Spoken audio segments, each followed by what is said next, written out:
Donald Trump today became the first former president convicted of criminal charges.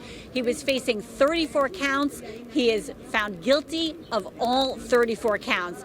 Newsday's reporter Michael O'Keefe was in the courtroom as the verdict was read. Mike, thanks for joining us. Set the scene for us. What did you see? What did you hear? What's your takeaway? What was remarkable was we all thought that the judge said, I am going to let the jury go home at 4:30.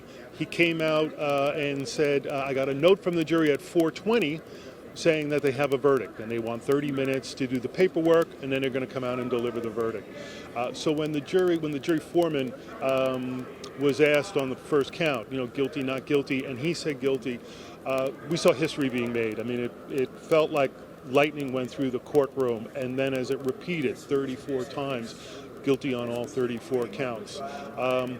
Two things that struck me was one that former President Trump looked very, very angry at this verdict. He walked out with a scowl on his face that I have not seen in a long time.